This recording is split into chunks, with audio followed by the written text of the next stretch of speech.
Let me go ahead in today's subcommittee meeting of the Oceans, Fisheries, and Atmosphere and Coast Guard. I'll call the meeting to order. Today, our topic is defending U.S. economic interests in the changing Arctic. Is there a strategy? So today is the discussion of hopefully there is, and if not, we hope to have a long-term discussion and start to move forward. Again, good morning. I'd like to welcome our witnesses and thank them for taking the time to testify before the committee today.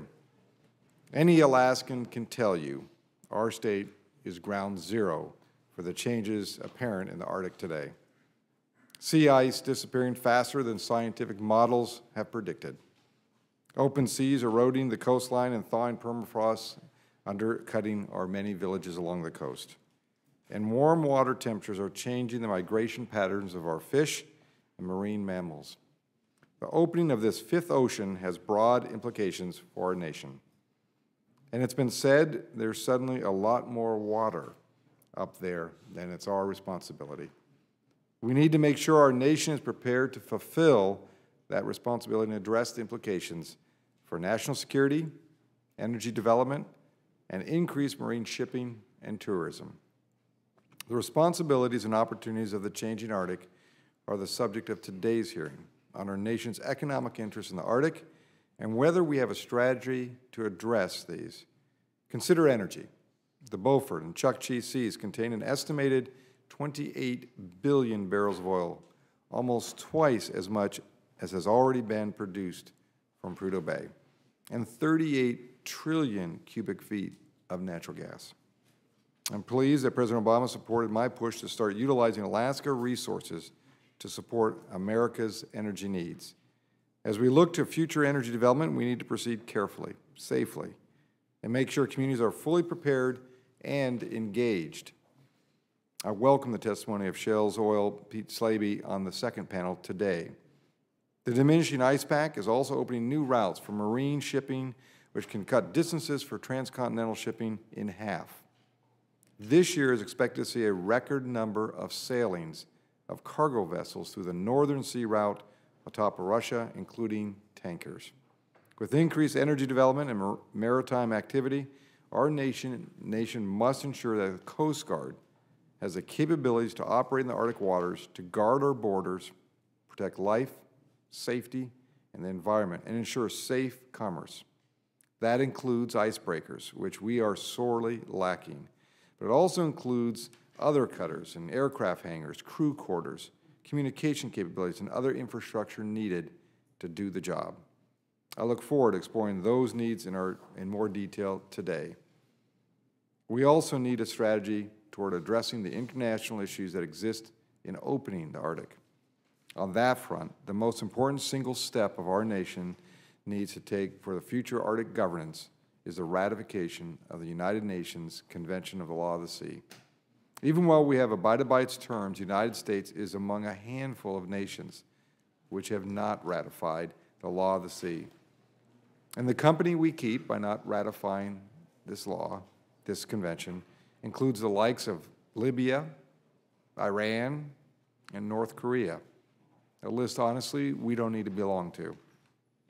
As the world's leading maritime power, the only way the United States can make sure that the rules are followed and to protect the freedom of navigation to advance our commercial and national security interests is by being party to the convention.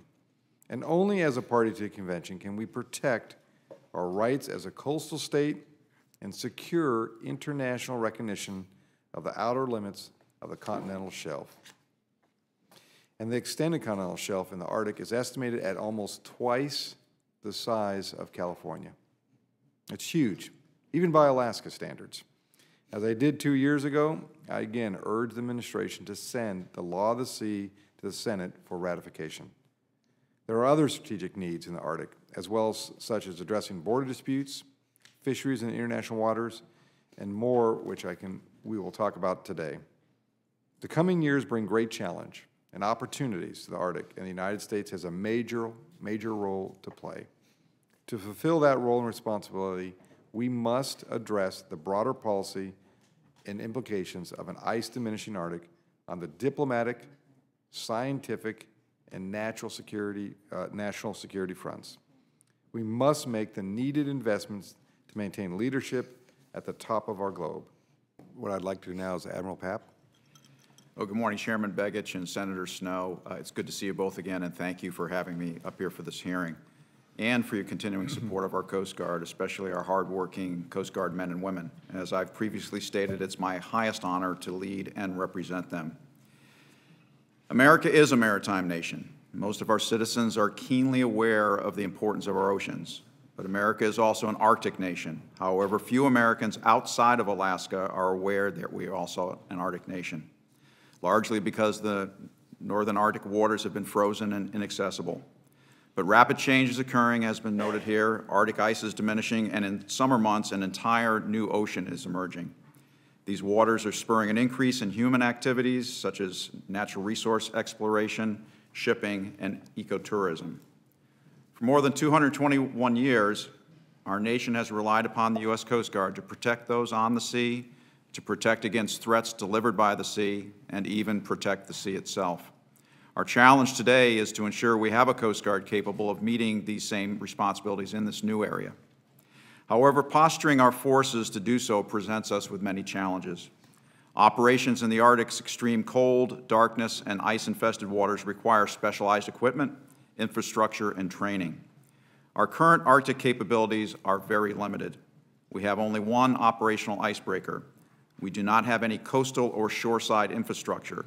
We do not have a seasonal base to even hangar our aircraft or to sustain our crews. By way of example, after assuming my watch as Commandant last May, one of the first things I did was to travel to the Arctic. One of the places I visited, along with you, Mr. Chairman, was Barrow, but we did not stay overnight. Next week, I'm headed back up to the Arctic, and I will return to Barrow. This time, I'm planning to remain overnight. But it's also been a real challenge to find enough lodging, even for our small travel party. Imagine if we had to mount a major pollution response. We'd have to create our own infrastructure. Last spring, a Russian ice camp unexpectedly broke up 630 miles north of Point Barrow within the U.S. Search and Rescue Area of Responsibility. Russia sent one of their icebreakers to respond. If we'd been asked to respond within our SAR area of responsibility, we could not have done so. Indeed, had it been a U.S. team, we would likely have had to request a foreign icebreaker to conduct the rescue.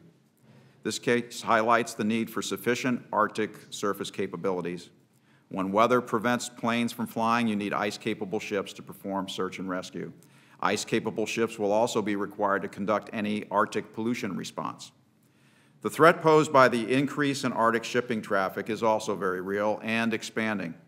The use of Russia's northern sea route is increasing, and in 2009, Russian icebreakers escorted the first several ships through the passage. Last year, in 2010, for the first time in modern history, the northern sea route was completely ice-free, and at least 8 vessels transited through the passage. This year, Russia is planning to do at least 15 escorts, including 6 convoys with oil tankers, as well as cargo vessels and bulk tankers.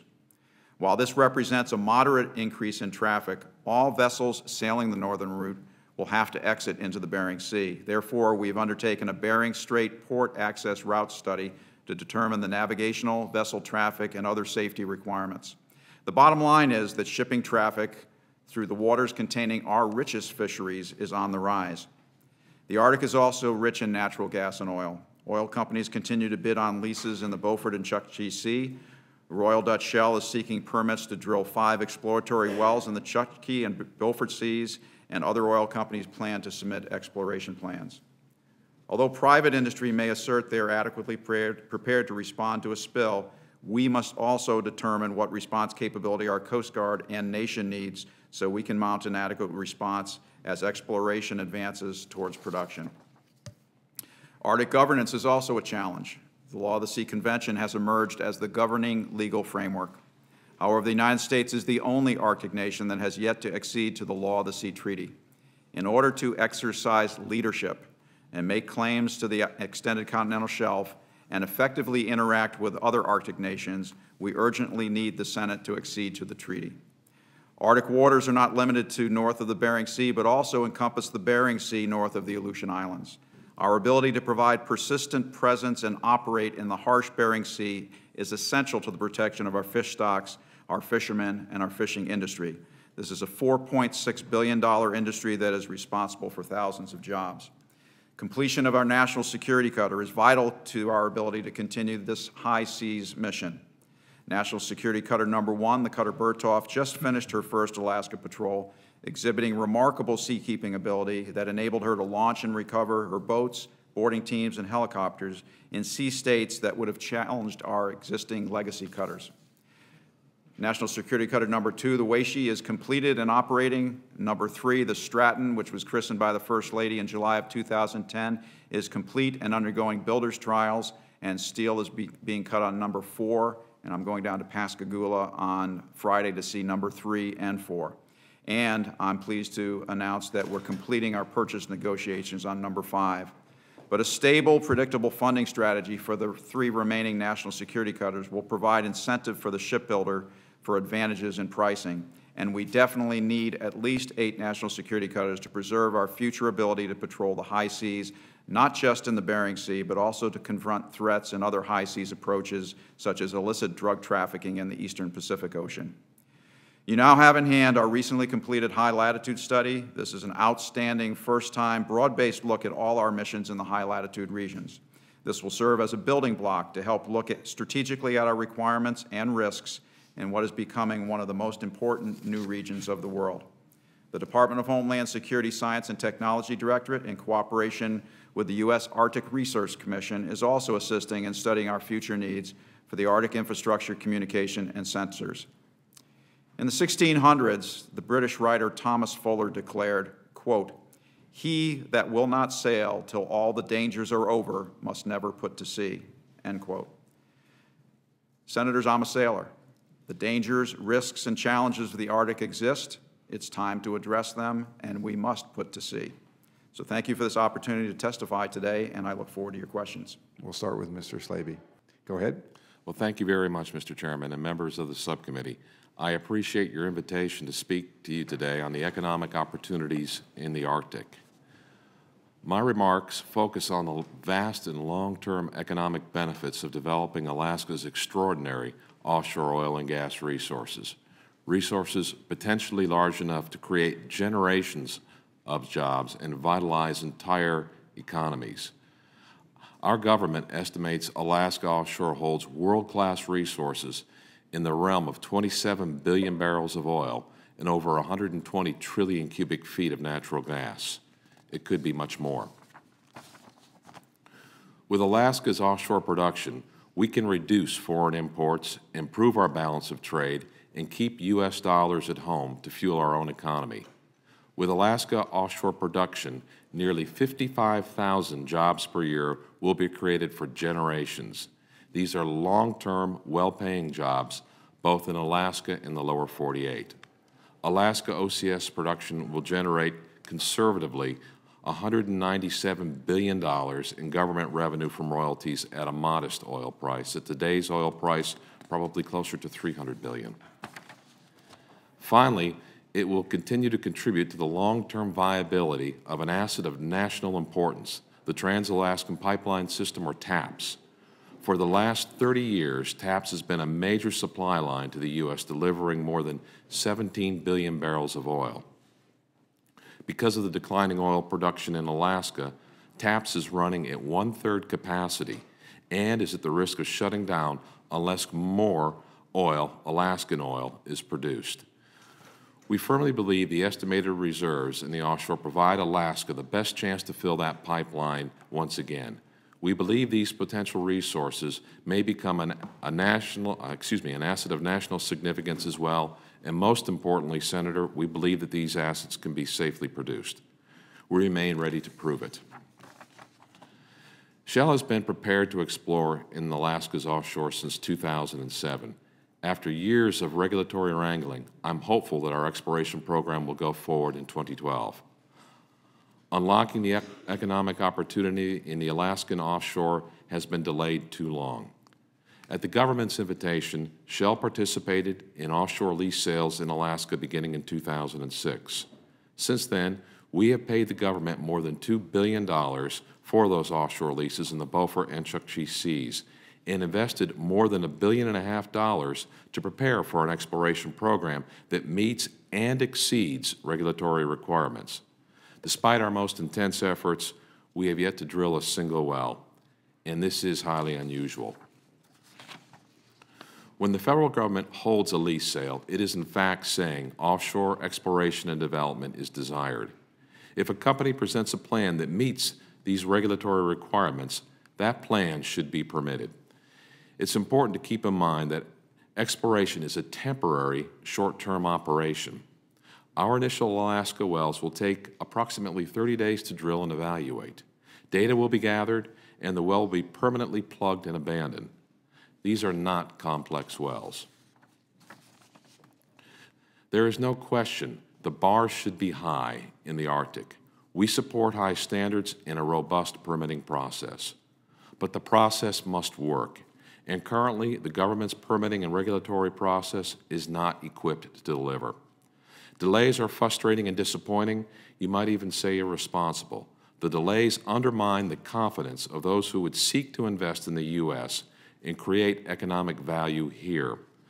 To fully unlock economic opportunities in Alaska, policymakers should support a regulatory process that is clear and efficient, one that ensures development is done in a responsible and sustainable way. Specifically, statutes and regulations must be clear with firm timelines for delivery of permitting, and funding must be provided to regulatory agency staff and analysis for the required permits. Current budgeting constraints should not be allowed to undermine the long-term value of the Alaskan offshore development. In addition, we believe the U.S. should ratify the Law of the Sea Treaty and evaluate what additional resources should be deployed in Alaska. Thank you, and I look forward to answering your questions. Dr. Metzger? Thank you, Mr. Chairman. And thank you for the opportunity to provide the testimony on the challenges of infrastructure in the Arctic. As an engineering professor at University of Alaska-Fairbanks, I've been studying the topic of Arctic marine civil infrastructure for the past 2 years as a researcher. During this time, I've traveled in the region and conversed with many Arctic stakeholders from government, industry, and local communities. On the topic of infrastructure challenges for stakeholders, early in the study, I was immediately struck by the overall lack of infrastructure. Existing roadways are generally undeveloped and not connected to the contiguous highway system. There is no rail system. Transportation typically consists of annual barge service along with air service that is more frequent. Any materials missing from the barges have to be either flown in or barged in the following year. As far as existing port and harbor facilities, there is a port in Nome. This facility has a draft of approximately 25 feet and has limited dockage. There's a pier servicing the Red Dog zinc mine, but this facility is specialized for loading ore. And there's a number of shallow draft barge facilities in the region as well. There's an extensive network of airstrips. The majority of these are intended for small aircraft, although jet service is available in a few locations. Presently, the norm in the Arctic coastal communities is that existing housing, water, wastewater, and power utilities only marginally meet the demands of the community. Communities would likely be overwhelmed with an influx of people. Rigors of the Arctic cannot be overstated. People and facilities in this environment must contend with extreme cold, permanently frozen soil, or what we call permafrost, and lack of daylight in the winter. In addition, coastal areas must endure intensive wind and wave conditions, subsea permafrost, accelerating erosion, and potential catastrophic hazards from sea ice.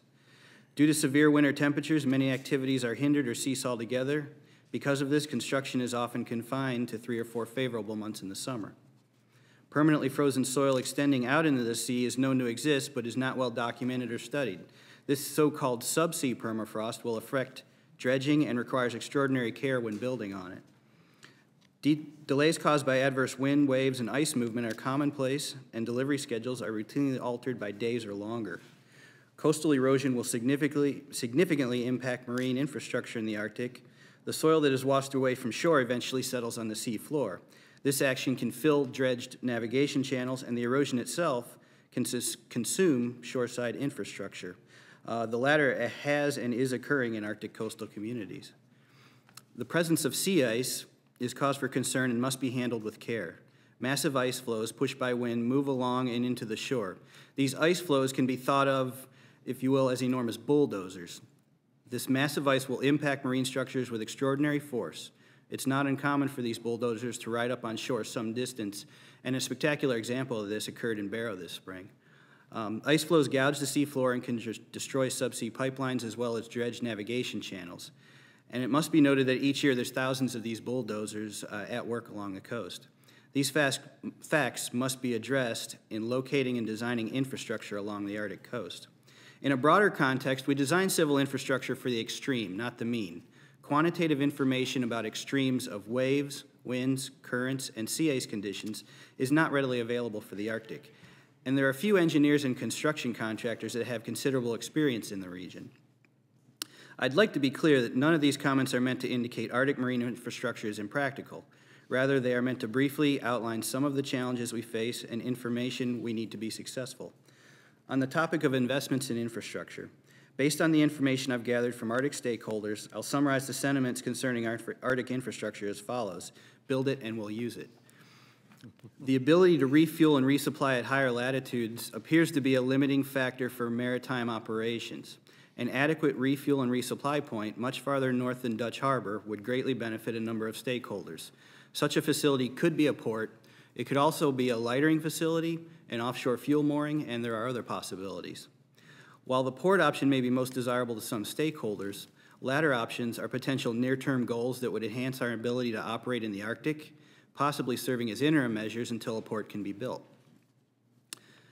The presence of a port in the Arctic will likely promote diverse economic development. However, a port facility is just that: a port, a portal or a doorway, a transition between modes of transportation. One side of the door is, of course, marine transportation. A port driven by economic opportunity will require a companion project on the other side of the door. The companion project would likely be rail, roadway, or even aviation infrastructure. A key area of need is basic shoreside civil infrastructure. Facilities with adequate lodging, water, wastewater, and storage facilities are not generally available, but will be needed to support any significant operations or developments. In my opinion, development of shoreside civil infrastructure is necessary before any other infrastructure development. And thank you. That concludes my statement.